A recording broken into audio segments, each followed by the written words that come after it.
Happy Halloween, everyone, and welcome to this week's episode of the Angel Scrolls Project. I'm your host, Paul James Caden, and this week is our official Halloween show. And it's not going to be so spooky per se, though we're going to be talking about Halloween, but we are going to be talking about Halloween and the ridiculousness of religion. Now, before we jump into our show, our Halloween show, I just want to say that I do have an announcement coming up at the end of this episode. You might want to stick around to hear that. Or if you hate today's topic, just go to the end of the show and, hear the announcement. It's a pretty important one. But nonetheless, let's get into our conversation here. It's Halloween coming up tomorrow, Monday, October 31st, and some people celebrate in their own way. Some people watch a spooky movie, take their kids out trick-or-treating, or what is now trunk-or-treating. Some people go to church harvest festivals, whatever people do just to celebrate the end of the month. We're kind of creeping in on what they call the dark time of the year. The days are definitely getting shorter. Here in New York State, the clocks will be turned back for daylight savings time somewhere. I think early first couple of weeks of November. Winter is coming, as they say in the popular TV show. Can't remember what it was, Dungeons and Dragons, I want to say, but that wasn't it. When they say winter is coming. But anyway, I didn't like the end of that show. I don't know about you guys, but Game of Thrones, that's what I'm thinking about. I wasn't so... I thought the series was I'm a hard sell on the whole, warriors and dragons type of thing. There were parts of it I thought were okay, but the ending just left me flat. I didn't even bother with the new one, though I hear it's good. But like I said, I'm a hard sell on that type of thing. Not my favorite genre. But anyway, some people will be celebrating Halloween tomorrow in their own way. Others will not. Others will be protesting the holiday as the devil's night. And, to me, that's the ridiculousness of religion. I always share with you guys who listen to the show what inspired me to talk about a certain thing, what kind of struck me to make me talk about the particular subject in the podcast. And this week, it was really just seeing, as we get closer to Halloween, just the internet, whether it's Facebook or Instagram or YouTube or Twitter, wherever you look, just the mass pumping out of, that message of, Halloween is the devil's night. Don't take your kids trick-or-treating. You may think it's innocent, but, putting them, in a costume and taking them out, to get candy is opening up satanic and demonic doors in their lives and in your home and in your family. And, this kind of thing, I don't know if some people really sit back and think about what they're saying, how completely illogical and outlandish and even theologically unsound, it is that they're saying. This whole idea. And if you go on YouTube and go through my videos, it's quite a ways down the pike. It was one of my first or second year of podcasting where I did a video podcast. I don't remember the title. It was something like, is Halloween, an evil, pagan holiday. It's got a jack-o'-lantern face on the thumbnail. And, I talk about, that's when I had my show, The Spirit Side. And I talk about in that show how I saw when this whole Halloween is the devil's night thing really start to catch on. And, there was a point, when I was growing up and before that, where most people, even religious people, celebrated Halloween. They didn't think anything of it. We didn't see any of their kids growing up to be witches and Satan worshipers. I didn't. The kids and the grown-ups I now know didn't. Most of us, myself included, grew up watching scary movies, whatever they were, the Blob, Gargoyles, The Shining, whatever. Yes, we had a fascination with haunted houses and ghosts and scary things, but it didn't make us want to worship them or open doors to, get into all kind of crazy occult type of things. I remember when I was just a little kid, 5, 6 years old, my first Halloween costume for the first 2 years that I ever went out trick-or-treating was actually the devil. And I didn't really know what the devil was, but I remember I picked that costume, the old Ben Cooper Halloween costumes or Spooktown Halloween costumes with the plastic mask with the rubber band that you just put over your face. And, I remember when I was, really small choosing that costume because of the bright colors. To me, it was like Halloween colors. It was like autumn colors. I thought it was a great costume. It didn't make me later on, find out what the devil was and go, oh boy, I bet the devil's really pretty and colorful and Halloweeny like that. I think I'll worship him. Not at all. And most normal people didn't get into that sort of thing. Neither did they have or do they have demons infesting their homes and their lives and their families or, their kids now that they got older and they have families. You just don't see this happening in real life, in real time. But a lot of this superstitious notions about Halloween came to be through what is known as chick publications. And I cover this in the video I did a number of years ago on YouTube. Chick Publications was started by a man who was a cartoonist. His name was Jack Chick. And eventually he got into some religious writings, and he started doing some tracts, and then there were some books that were put out by Chick Publications. And Chick Publications is a really hardcore anti-Catholic publishing company, and most people understood that this Jack Chick, these Chick Publications and pamphlets, they're pretty radical. They're pretty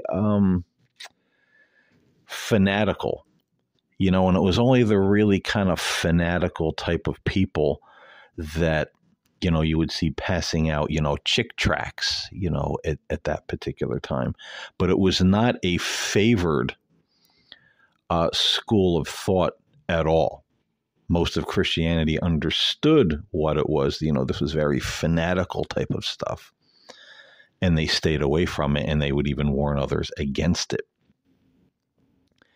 And it was through the Chick Publications that there was a book entitled The Two Babylons, which draws all these lines. There was Nimrod, the first Antichrist, and all the different things that came from him throughout, history and through civilizations and empires and, Easter eggs and Halloween and Christmas.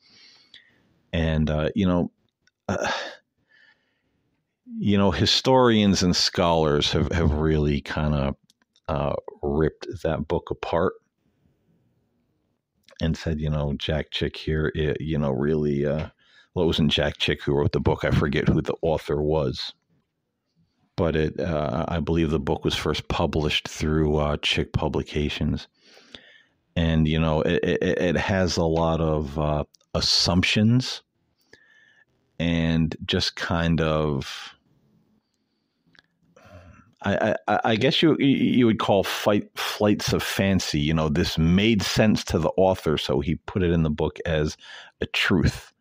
But again, historians and scholars and theologians have said this. There's a lot of incorrect information in this book. That it shouldn't be taken seriously.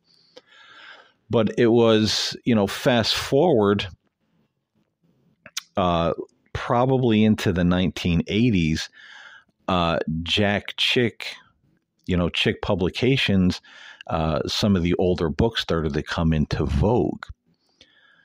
And it was largely due to there were some very conservative evangelical televangelists who started talking about these things, kind of bringing out this Chick philosophy,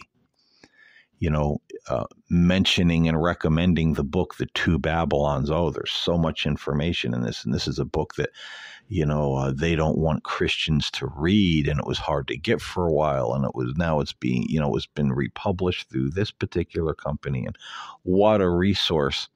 So all this anti-Catholic, anti-holiday, anti-everything that came out of this book. And I read the book, and it was, it was really mind-bending. And I had to go, this is my quest in studying, religion and a lot of different thoughts in the past.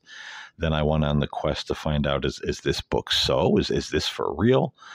And I found out, there's a lot of issues with the book. But, so there were these very conservative evangelical televangelists that started pushing some of the Chick ideas and even some of the old Chick publication books that were republished by other publishing houses. And I've mentioned this in podcasts in the past, that it was an interesting time in the 1980s and, even in the 1990s, because a lot of churches in, a lot of different denominations, particularly those of the non-denominational, but it spread, through various denominations, started mimicking the teachings of some of the popular televangelists because they knew it was popular. People were going to Christian bookstores. They were, buying the books, Pat Robertson, John Hagee, T.D. Jakes, Chuck Missler, a lot of these guys. And, Chuck Missler wasn't a bad guy. Some of them may recognize his name. And he does have some books out there that, were pretty informative. And he was a very smart guy. And I think he was a nice man. But, there was a point where Chuck Missler even began to push some of the Chick narrative. So, these people were very popular, along with the Kenneth Copelands and the Kenneth Hagins and the Creflo Dollars and, the Word of Faith movement. And a lot of churches started pretty much preaching their sermons and their messages because it filled pews. It was popular. It's what people wanted to hear. And through that started to come the Chick philosophy. And so we saw a lot more mainstream Christians starting to peddle this idea, Halloween is the devil's night. Oh, those jack-o'-lanterns will bring demons to your door from, miles around. Those Christmas trees, that'll bring, some pagan demon, mimicking a tree deity into your house, all this crazy stuff. And that's when it really started, where I talked about in other podcasts where Christians were, spraying Raid in the faces of little kids that came trick-or-treating to their houses or throwing hot water in their faces or, just all kind of terrible things. Now, these are supposed to be, the Christian people protesting the devil's night, and here they are doing, physical harm to little kids coming on their doorstep. So figure that out. So that was the origins of this whole really influx of Halloween being the evil, demonic devil's night. And you follow that up with now what really set the world on fire with this kind of thought was what came after. And this was a man by the name, or a televangelist by the name, and some of you may recognize his name was Bob Larson. And he claimed to be an exorcist. Bob Larson went all over the world, doing exorcism, casting demons out of people, casting demons, out of their homes. And you can find videos of him on YouTube, where he's got this big, I don't know if it's a pewter or a metal cross, and he goes up and he puts the Bible on somebody's head and, puts the cross on top of the Bible. You come out, Satan, in the name of Jesus. What is your name, demon? And the people are convulsing. And the guy's a fraud. He's a known fraud, But Bob Larson wrote a book entitled In the Name of Satan. And I believe you can still find this book on Amazon. And Bob Larson was one of the first people in the evangelical televangelist community that started this notion in his book, In the Name of Satan, and it was other books that he wrote as well, that, he had to go to people's houses to cast demons out of them, demons out of their loved ones, their kids. And lo and behold, these were Christians. He was noticing he was casting demons out of Christians. These were people that were born again, believed in, Jesus Christ. Why were they being possessed by demons? Well, Bob suddenly figured out it's because of things they had in their homes. A statue of a fairy in their garden. A little statue of Buddha that someone gave the family, or that someone just had as a decoration. Anything of this nature, and then of course it spilled in, to the holidays, that these jack-o'-lanterns, these costumes, these Halloween decorations, all these things can have demons attached to them, and generally do. And if you bring that little statue of a fairy or that little statue of Buddha, who never even claimed to be God, so I don't know where people get this idea that Buddhists worship Buddha, because they don't. They don't see him as a god or a Christ-like figure. He's Buddhist philosophy is very different, and Buddha never claimed to be God. Buddha existed 500 years before Jesus Christ, and he pretty much was a reformer of the religion of his day, with all the superstition and the animal sacrifices, and how he said these things are just pretty much nonsense. But I diverse here. So Bob Larson started this notion, this idea that Christians have to go through their homes with a fine-tooth comb. And, if there's an old Ouija board in your attic, or if somebody has a deck of tarot cards, God forbid you had those things, or some,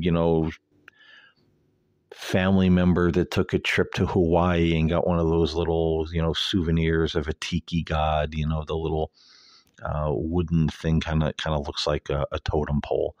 Anything like that in your home, take it out, burn it, bind it in the name of Jesus, do all this stuff, because likely it has a demon attached to it.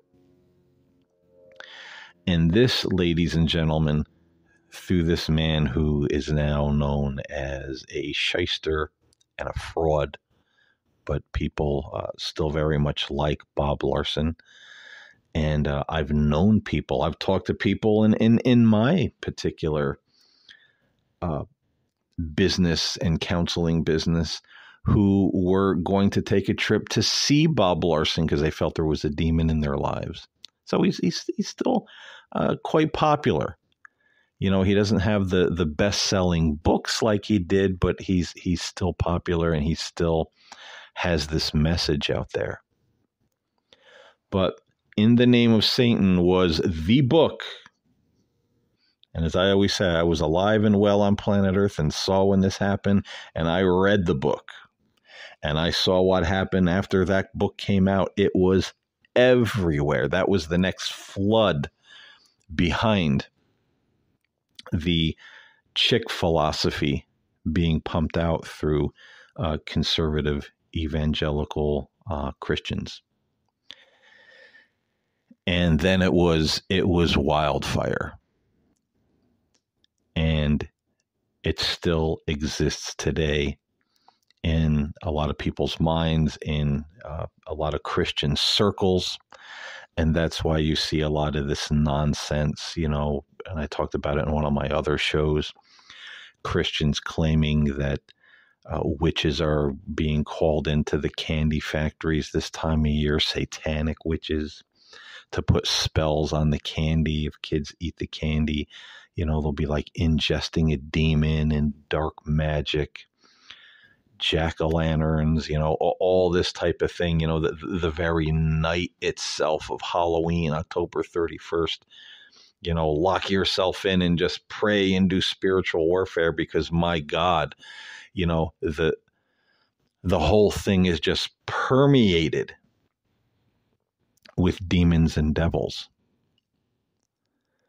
And ladies and gentlemen, that kind of thinking, like I said, I'm now 55 years old. I'll be 56 in September. And I saw in my lifetime how all of this became just, well, we'll say very popular in a lot of Protestant Christian circles. I saw when it happened. I saw how it happened through the resurgence of chick publications and its philosophy, and then Bob Larson. And after the popularity of Bob Larson's book, In the Name of Satan, well, you know, everybody else jumped on that bandwagon. Oh my God, everything's possessed. You know, Christmas is possessed. Little statues of angels are possessed. You know, this has a demon, that has a demon. You know, don't read certain books because the books could, you know, be being watched over by a demon. Everything. They were everywhere. So it really spread like a cancer. And we can even look logically, as I said earlier, to all the people who celebrated the holidays. We have this thing, you know, holidays versus holy days.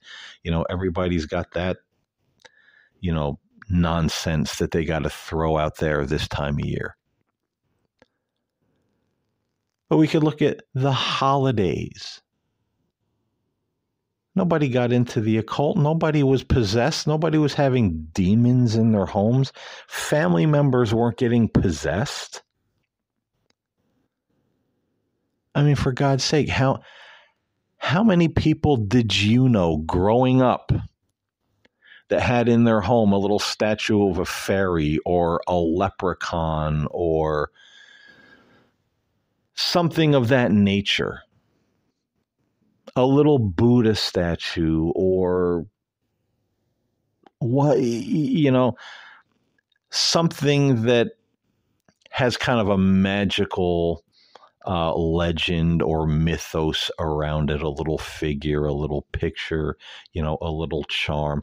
None of these people were possessed. We didn't see them running off to worship Satan and becoming black witches. So the proof is in the pudding. None of this ever happened. But we got a few jugheads out there now that come forward with these stories. Oh, I celebrate. I was going to do a whole presentation in this podcast where I broke down this video. I was going to have the audio where there's this woman on YouTube saying the truth about Halloween. And this is hard talk about Halloween. We're really going to see why this is satanic. And I was going to play her commentary in the video and then comment on it. Why this is bunk. And she's saying things like, oh, when I was a kid, me and my sister, we loved Halloween, and we would draw, fake headstones and cut them out of paper and paste them on the wall and lay down on our beds at night and make believe we were sleeping in a spooky cemetery. Oh, then we used to like to dress up and go trick-or-treating. Oh, we liked horror movies and spooky things. And then later on in her life, she got introduced to the occult.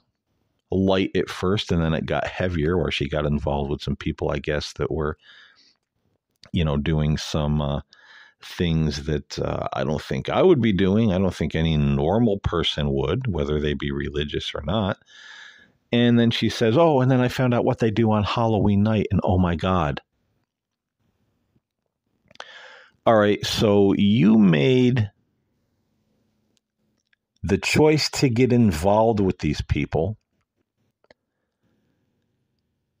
and eventually got frightened, because of what they did, and then saw what they did on Halloween night. They chose to do it. And that gave you the idea that Halloween is just infested with devils. It doesn't make any sense, ladies and gentlemen. And people fail to realize, and this is where a lot of the Protestant evangelical community falls on its face in just complete ignorance. Because there's things they either don't know or things they don't want their listeners to know, because it flies in the face of their fundamentalist, literalist theology. So let's think about Halloween for a moment. Granted, yes, once upon a time it was a pagan holiday, Samhain. And there were some people, the Druids, among others, who did some pretty nasty things on Samhain. But when the church came along, the Christian church, they Christianized a lot of these holidays, and a lot of people don't understand. If you look back at early Christianity, how many of the rituals and beliefs were actually very similar to the pagan beliefs? And that's why you get this idea where people say, well, Christianity is made up and they just borrowed from the pagans. Because there are some similarities there.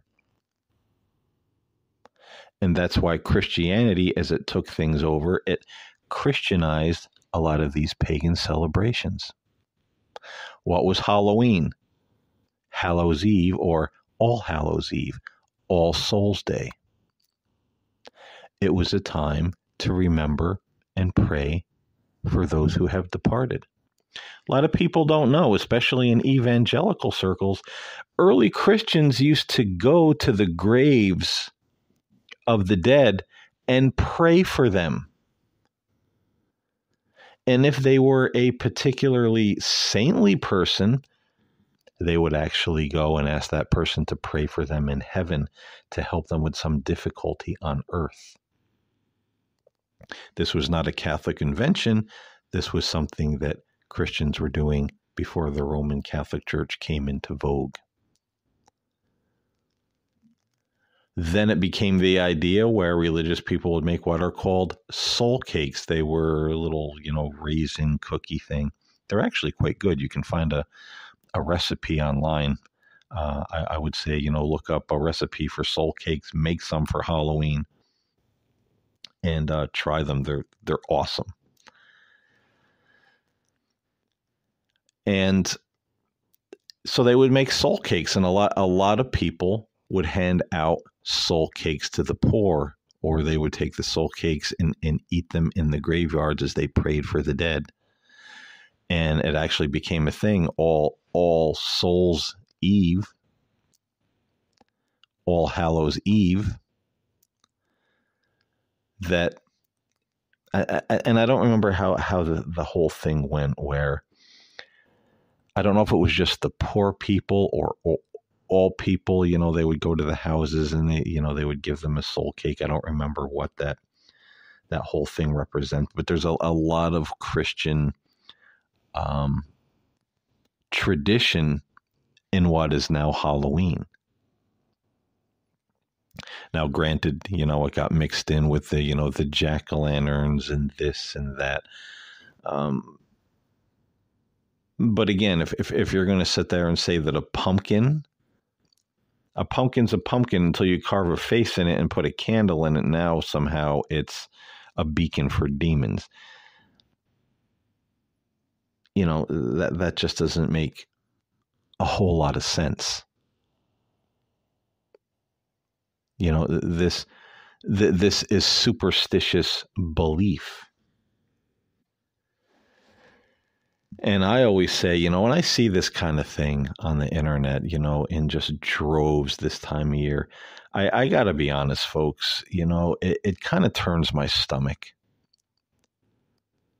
Because people have no clue where this nonsense came from. They don't care. They think it's just, this is a Christian belief. It's always been believed.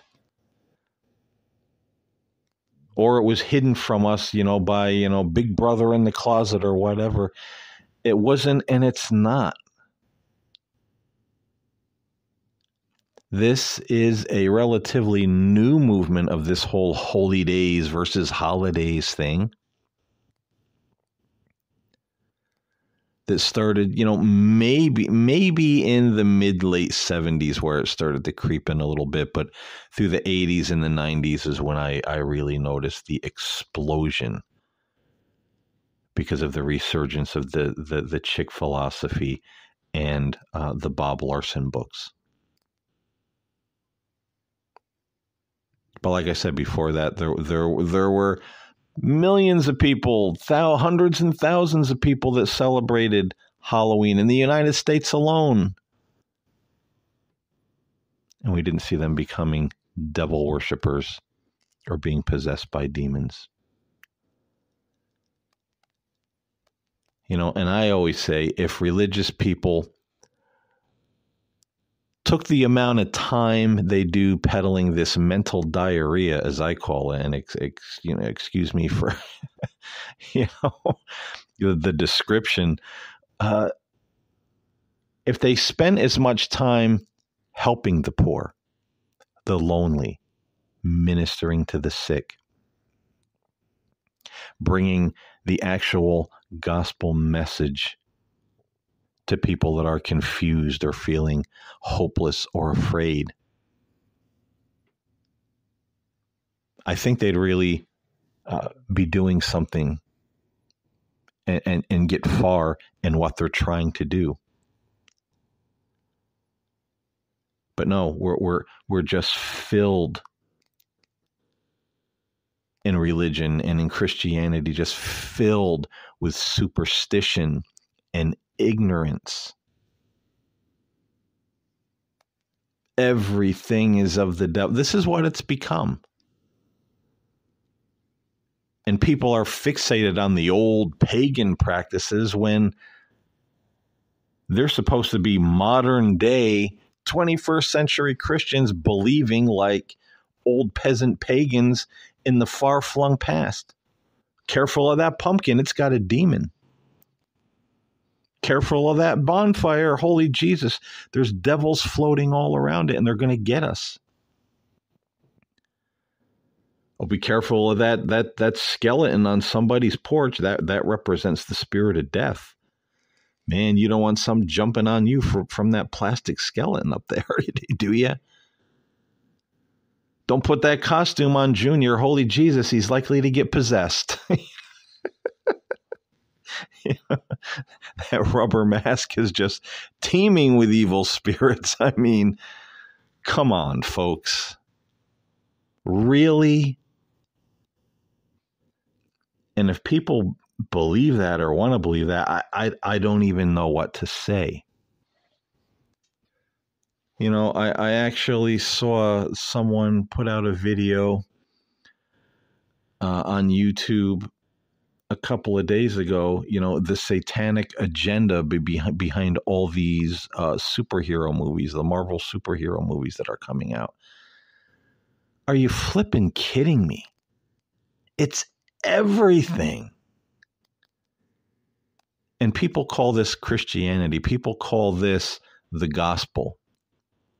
People call this the truth. People call this being saved or saving people. If being saved means being completely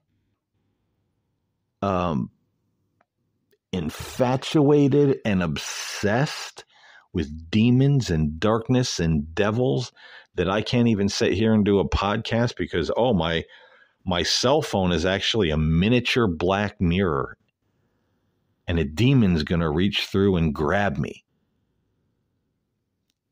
And there's people, I say that in jest, but there's people that believe that. You ever wonder why all these smart TVs and cell phones and tablets all have black screens and they're kind of reflective when you don't have them on? Because the makers know that they're making black mirrors and putting black mirrors in everybody's home so the demons can come through and infest their homes and possess their bodies. And if you don't know what a black mirror is, it's a mirror with anything shiny. You know, people make black mirrors in different ways, but it was a shiny black surface that you saw just a little bit of a reflection in. And people, you know, would stare into them in the darkness and divine things, tell the future, speak to the dead. It was kind of like a crystal ball, but it was a black mirror. So these people would have us believe, our tablets, our phones, our TVs, they're all black mirrors. And the manufacturers who make them know this, because eventually they're going to unleash through, and this is true, I swear to God.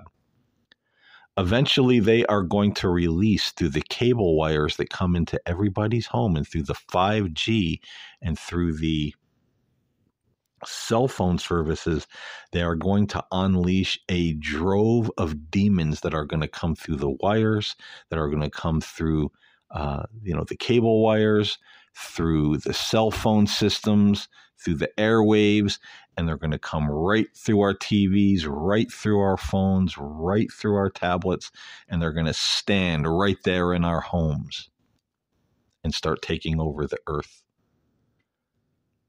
taking over us. I mean, is this real life, or are we living in a horror novel? If this is the truth, if this is what being saved is, I'd rather not. These people are more scary than the make-believe people engage in once a year on Halloween. I'd rather put a costume on a kid and take him out trick-or-treating or trunk-or-treating, whatever they do this time of year, than take them into a church filled with that kind of psychological and mental poison. And might I add, spiritual poison. This is like a razor blade and an apple. You're handing somebody religion just filled with this poison of fear and superstition. And things that are not even true. I mean, people just make things up, come to these crazy conclusions and say, oh, this is what God told me. Oh, here's what I know. Here's what I now see through, prayer and reading the Bible and drawing closer to Jesus. Your cell phone's a black mirror. Unbelievable. And it's the same people who believed QAnon that Democrats here in the United States of America were actually reptilians sacrificing and eating babies and children in, underground caverns and temples. Now, I'm not a political person. I'm not sticking up for Democrats. I don't care for Republicans or Democrats. They all have an agenda. They're all rather crooked, if you ask me. If a politician's talking, he's lying. That's my opinion. But to believe Democrats were reptilians sacrificing and eating babies and children in underground caverns and tunnels. And people believed it in droves. People showed up at the Capitol on January 6th, to riot and, do what they felt they had to do because of thoughts like this. Is that being saved? I'd rather not. If I was not a spiritual person, I wouldn't go anywhere near that stuff. And it's no wonder atheism is spreading the way it is, because it's just insanity. It's unrecognizable is what religion used to be, or even what the original message of Christ and the 12 apostles were. It's to the point where it's completely unrecognizable.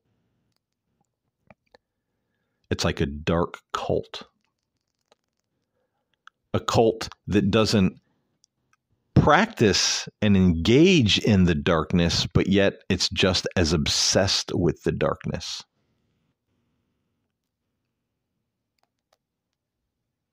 And talk about the father of lies. I mean, the untruth and the lies, and round it goes. All thanks to the resurgence of Chick Publications philosophy and Bob Larson in the name of Satan. There were other things that came along later on. I've made the podcast as well, where, there were certain Christians that got into a lot of these, political conspiracy theories. And then there was the advent of Glenn Beck, Alex Jones. I also have a show, a podcast that they were the godfathers of the recent conspiracy movement.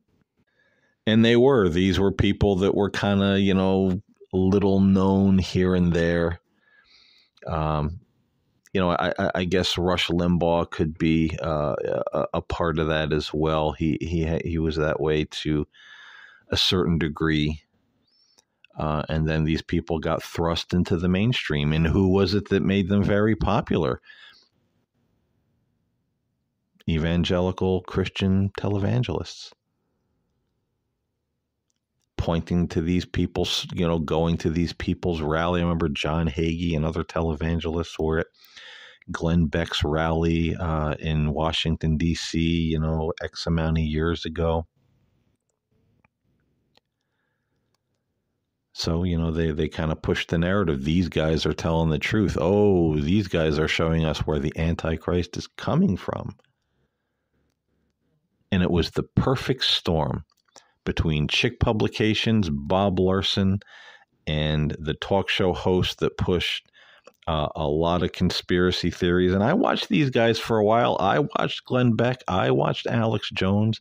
I remember just in 2009, 2010, when they were saying, oh, be careful, next year a Hershey bar is going to cost you $15. Price of chocolate's going up. You like to eat Hershey bars and candy bars, you better get them now. Because in 2011, it's going to be $15 to $20 for one Hershey bar because so-and-so said it, and this company's behind it, and this politician backs it. It was corn, it was chocolate, all these things they said, and none of it ever happened. But yet people still believed it and will continue to believe that kind of thing. But all that was the perfect storm to bring us the Christianity we have today, which is just, in my opinion, it's not Christianity at all. It's a very deformed version of it, and I don't see it heading anywhere good at the rate that it's just pumping people full of political divisiveness and hatred and all this craziness. I'd rather be just a normal person going out and celebrating Halloween and putting up my Christmas tree and believing in God and loving my family and being happy with my life, being happy in my connection with God, than join into all that stuff. Forget about it. I think all of us should. Because it's dangerous, it's toxic, and for lack of a better term, straightforward, it's a lie. They're telling you a bunch of superstition and lies. And you heard it here, folks. So listen, I've had your ear for long enough on the Halloween show. I just want to make my quick announcement. No angelic reflection this week. I just want to announce I will be taking a bit of a hiatus from podcasting. A lot going on in life right now. Me and my family are looking to move. We may be moving the 1st of December. So, packing up through November. We're waiting on word. A lot of things going on. A lot of changes. A lot of busyness. So I'm not really sure. I like to podcast through the holidays, so I'm sure I'll put something out here and there for Thanksgiving, Christmas.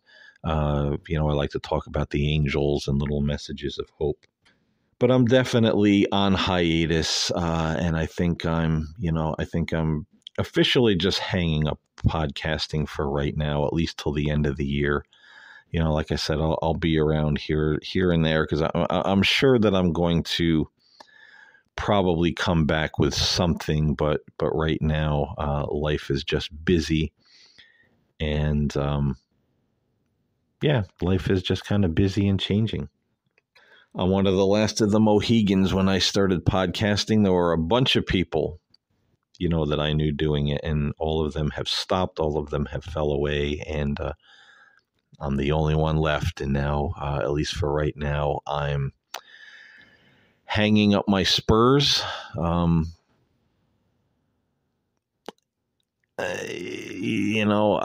Like I said, I enjoy podcasting, and I'm sure I'll come back with something, but I don't know. I don't know what it will be or when. A lot of question marks at this point, and one of the things is, like I said, there's changes. We're looking to move, my family and I. There's a lot of changes going on, and they're good changes, positive changes.